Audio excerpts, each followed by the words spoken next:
Hello बच्चों, कैसे हो? अच्छे होंगे, स्वस्थ होंगे। हम अध्याय 2 को कर रहे थे और हमारी पाठ्य पुस्तक थी समकालीन विश्व की राजनीति। उसमें हमने अध्याय 2 का नाम था सत्ता के समकालीन केंद्र। इसमें फर्स्ट वीडियो देख लिया है और जो सत्ता के समकालीन केंद्रों में हमने प्रमुख रूप से यूरोपीय संघ के बारे में जान लिया था। आज हम यूरोपीय संघ को करने के बाद यूरोपीय संघ से जुड़ी कुछ घटनाओं को देखेंगे छोटे से वीडियो में। और साथ ही आज हम इस वीडियो में जो सत्ता के समकालीन केंद्रों में दूसरे नंबर पे आसियान है उसके बारे में जानेंगे। आसियान की स्थापना गठन कब होता है, उसके उद्देश्य क्या रहता है, आसियान की प्रासंगिकता क्या है। तो थोड़ा सा आप लोगों को दिखाई दे रहा होगा बेटा कि ये जो चित्र दिख रहा है ये क्या है, आसियान का झंडा है। जिस प्रकार से यूरोपियन संघ का झंडा था उसी प्रकार से आसियान का भी ये झंडा है। और आसियान क्या है, एक क्षेत्रीय संगठन है जो प्रमुख रूप से आर्थिक क्षेत्रीय संगठन था, लेकिन इनका सिर्फ आर्थिक क्षेत्र तक ही सीमित नहीं है, इनका काफ़ी व्यापक क्षेत्र तक फैला हुआ क्षेत्र है जिसमें सामाजिक और सांस्कृतिकता और सुरक्षा समुदाय इन आधार स्तंभ जो इसके हैं उनको भी हम देखेंगे।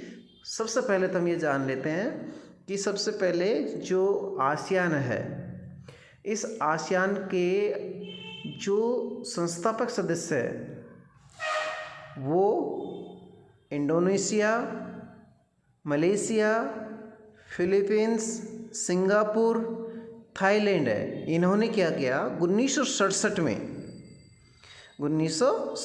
में इन 5 देशों ने बैंकॉक घोषणा पत्र पर हस्ताक्षर करके आसियान की स्थापना की थी। इन सबको हम अभी दिखा रहे हैं आप लोगों को। पहले ये देख लो, आपके ये झंडा समझ में आ रहा होगा। इस झंडे के बारे में भी थोड़ा आपको जानकारी होना चाहिए। जैसे कि आसियान का ये प्रतीक चिन्ह में आपको दिखाई दे रखा कि धान की 10 वालियाँ है। कितनी वालियाँ है? 10 वालियाँ, जो कि दक्षिण पूर्व एशिया के 10 देशों को इंगित करती है। और आसियान का पूरा नाम भी क्या है बच्चों? दक्षिण पूर्व एशियाई राष्ट्रों का संगठन। दक्षिण पूर्व एशियाई राष्ट्रों का संगठन, ठीक है। तो ये जो 10 वालियाँ है ये 10 देशों को इंगित करती है। और वो 10 देश कौन से? दक्षिण पूर्व एशिया के देश जो आपस में मित्रता और एकता के धागे से बंधे हैं। और जो इसके चारों ओर व्रत है, ये व्रत क्या दर्शाता है? ये आसियान की एकता का प्रतीक है। क्या है? आसियान की एकता का प्रतीक है। अब आपकी पाठ्य पुस्तक में मानचित्र बड़ा दिया गया, लेकिन मैंने काट के थोड़ा उसी हिसाब से लिया है जिस हिसाब से आसियान के देश प्रमुख है। ये जो मानचित्र में आप लोगों को दिखाई दे रहा है ये 10 के 10 देश है। ये फिलीपींस भी है और म्यांमार हो गया और थाईलैंड हो गया, वियतनाम हो गया, ब्रुनेई हो गया, मलेशिया हो गया, सिंगापुर हो गया, इंडोनेशिया हो गया। ये सारे के सारे देश क्या है? आसियान के सदस्य देश है। और टोटल सदस्य देश कितने हैं? 10। 5 तो संस्थापक सदस्य देश है और 5 फिर बाद में बनते हैं। तो अभी देखा जाए तो आसियान देशों की संख्या कितनी है बच्चों? 10। कितनी है? 10, जो इस मानचित्र में आप लोगों को दिया हुआ है। तो आप यहाँ से अच्छी तरीके से पढ़ सकते हो। आगे चलते हैं बच्चों, हम आसियान के बारे में और अच्छे से जान लेते हैं। तो यहाँ तक सभी के समझ में आ गया होगा कि हमारे सत्ता के समकालीन केंद्र के अंतर्गत यूरोपीय संघ किया। अब हम आसियान को कर रहे हैं। आसियान को पूरी डिटेल में से करने से पहले थोड़ा हम यूरोपीय संघ के जो एकता के महत्वपूर्ण पड़ाव के जो महत्वपूर्ण संदेह लिखी है उनको थोड़ा जान लेते हैं। और किताबों में आप अच्छी तरह से जितना याद हो सके उतना याद कर लेना। बाकी मैं इम्पोर्टेंट जो बन सकते हैं जो होगा वो मैं बता रहा हूँ। तो बच्चों देखते हैं यूरोपीय एकता के महत्वपूर्ण पड़ाव। ये आपकी पाठ्य पुस्तक में दिया हुआ है। सबसे पहले 1991 में पश्चिमी यूरोप के 6 देश। पश्चिमी यूरोप के 6 देश कौन से? फ्रांस, पश्चिमी जर्मनी, इटली, बेल्जियम, नीदरलैंड और लक्समबर्ग ने पेरिस संधि पर दस्तखत करके, कौन सी संधि पर? पेरिस संधि पर दस्तखत करके यूरोपीय कोयला और इस्पात समुदाय का गठन किया। तो बच्चों आपको ये ध्यान में रखना है कि यूरोपीय कोयला और इस्पात समुदाय का गठन कब किया गया? 1951 में। कितने देशों ने मिलकर? 6 देशों ने। देश याद रह जाए तो ठीक है, अन्यथा आपको ये ध्यान में रखना है। आगे चलते हैं। मार्च 1957 में इन्हीं 6 देशों ने कौन सी संधि? रोम की संधि के माध्यम से यूरोपीय आर्थिक समुदाय और यूरोपीय एटमी ऊर्जा समुदाय का गठन किया। तो बच्चों आपको ध्यान में रखना है कि इसके अंतर्गत आपको यूरोपीय आर्थिक समुदाय इम्पोर्टेंट है। इसका गठन कब किया गया? 1957 में। और साथ में आपको थोड़ा ये भी ध्यान रखना है यूरोपीय एटमी ऊर्जा समुदाय का 1957 में। आगे चलते हैं। 1973 की क्या घटना रहती है? 1973 में डेनमार्क और आयरलैंड और ब्रिटेन ने भी यूरोपीय समुदाय की सदस्यता ली। आपको पता है कि ब्रिटेन अब इससे बाहर हो गया है, लेकिन सदस्यता कब ले ली थी? 1973 में। आगे चलते हैं। 1979 में यूरोपीय संसद के लिए पहला प्रत्यक्ष चुनाव होता है। फिर आगे चलते हैं हम 1981 में यूनान और ग्रीस यूरोपीय समुदाय की सदस्यता लेते हैं, यानी यूनान जो है उन्होंने यूरोपीय समुदाय की सदस्यता ली 1981 में। 1985 की घटना है। सांगेन संधि ने यूरोपीय समुदाय के देशों के बीच सीमा नियंत्रण समाप्त किया। यहाँ थोड़ा ये ध्यान रखना कि यूरोपीय समुदाय के देशों के बीच सीमा नियंत्रण समाप्त किया। किस संधि के थे? सांगेन संधि के थे। कब? 1985 में। ठीक है बच्चों, थोड़ी सी और घटनाएं उनको और देख लेते हैं। तो बच्चों अब देखते हैं 1986 में स्पेन और पुर्तगाल भी यूरोपीय समुदाय में शामिल हो जाते हैं। कब? 1986 में। आगे है 19 अक्टूबर 1990 जर्मनी का एकीकरण होता है। उसके बाद देखते हैं हम 1992 में यूरोपीय संघ के गठन के लिए मास्ट्रिक्ट संधि पर दस्तखत होते हैं। ये ध्यान रखना। फरवरी 1992 में यूरोपीय संघ के गठन के लिए मास्ट्रिक्ट संधि पर हस्ताक्षर होते हैं और तभी यूरोपीय संघ अस्तित्व में आता है। इसके बाद की जाए तो 1993 की बात करें तो एकीकृत बाजार का गठन होता है। जनवरी 2002 का ध्यान रखना है, बहुत इंपॉर्टेंट है। नई मुद्रा जो यूरो थी, यूरोपीय संघ की मुद्रा, उसके 12 सदस्य देशों ने इसको अपनाया था। कब? 2002। 2004 साइप्रस, चेक गणराज्य, एस्टोनिया, हंगरी, लताविया, लिथुआनिया, माल्टा, पोलैंड, स्लोवाकिया, स्लोवेनिया भी यूरोपीय संघ में शामिल है। ठीक है, जितने याद रह जाए तो आपको थोड़ा सा ध्यान रख लेना कि यूरोपीय संघ में शामिल किन्हीं 2 देश या 3 देश या 4 देश का नाम आपको याद रह जाए जो सरल पड़े, जैसे फ्रांस हो गया, ब्रिटेन हो गया, इटली हो गया, स्पेन हो गया, पुर्तगाल हो गया, ये याद रह जाएंगे आपको।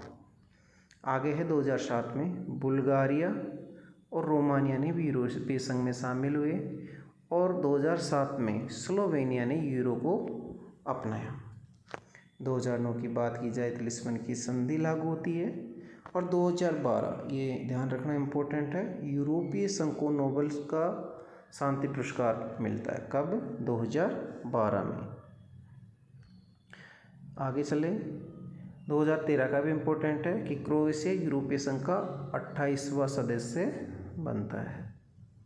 ठीक है, और 2016 का भी थोड़ा ध्यान रखना, ब्रिटेन में जनमत संग्रह करवाया गया था, लेकिन ये यूरोपीय संघ से बाहर नहीं हुआ था, बाहर हो जाए उसके लिए जनमत संग्रह हुआ था। बाकी बाहर कब हुआ था बच्चों? 2020 में।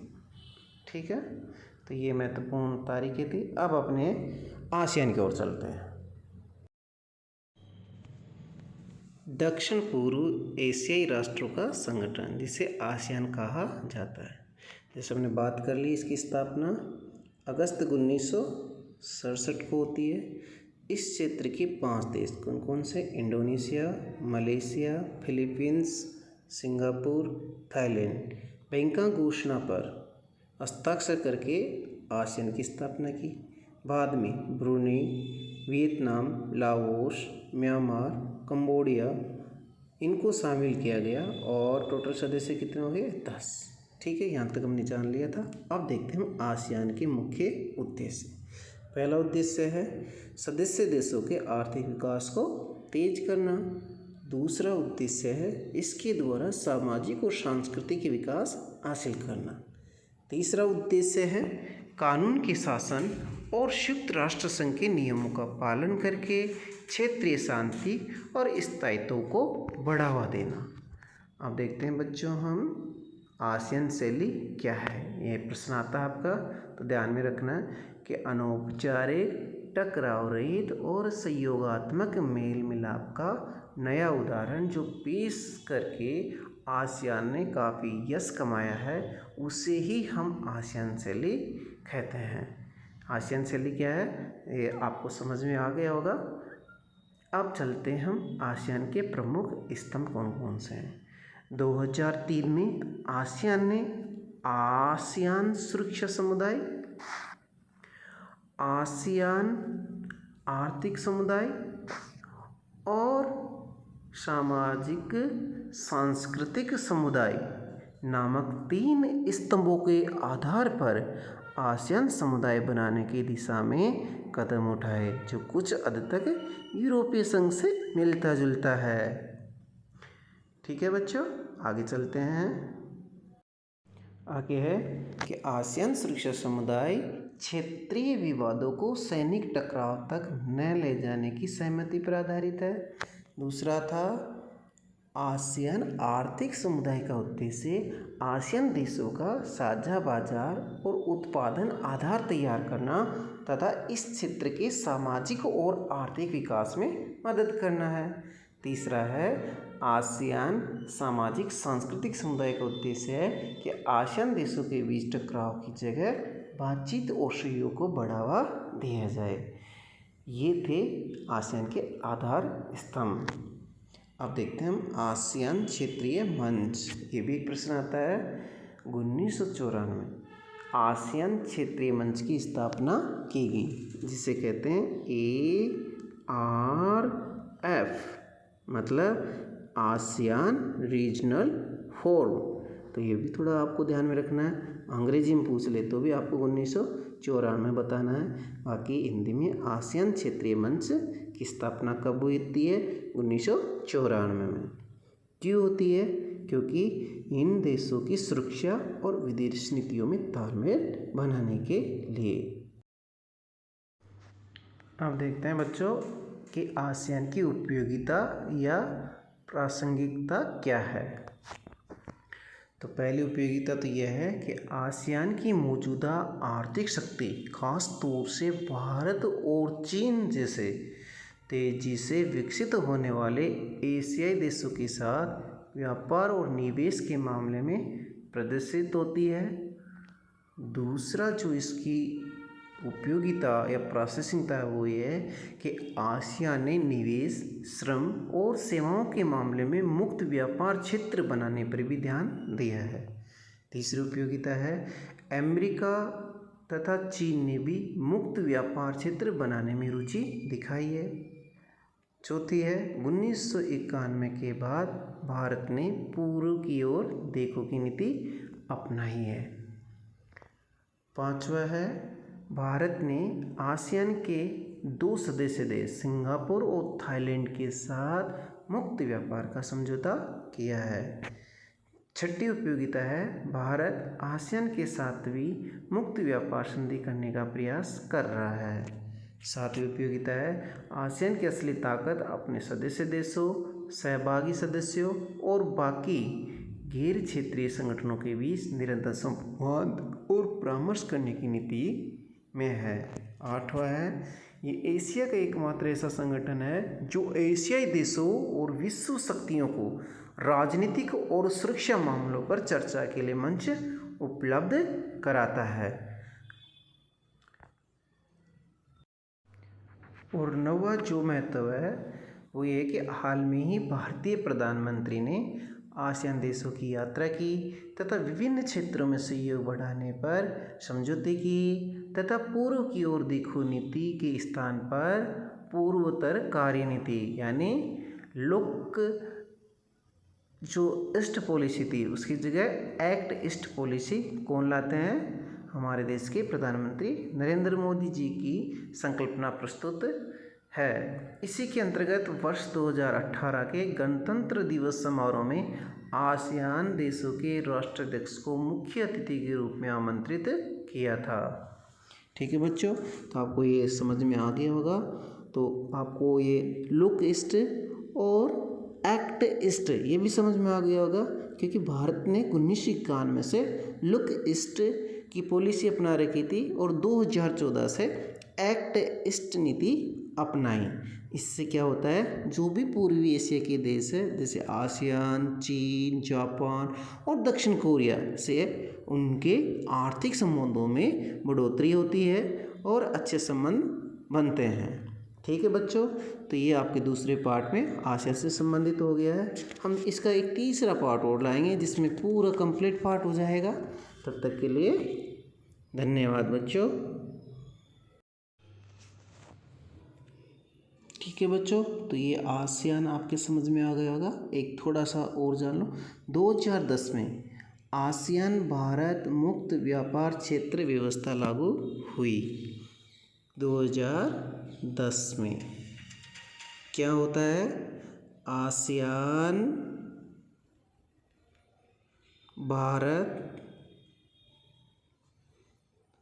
भारत मुक्त व्यापार क्षेत्र, इसकी स्थापना या व्यवस्था कब से लागू होती है? 2010 से। ये बच्चों ध्यान में रखना है थोड़ा सा। हमने आसियान को अच्छी तरह समझ लिया कि यह एशिया का एकमात्र ऐसा क्षेत्रीय संगठन है जो एशियाई देशों और विश्व शक्तियों को राजनीतिक और सुरक्षा मामलों पर चर्चा के लिए राजनीतिक मंच उपलब्ध कराता है। ठीक है बच्चों, थैंक यू।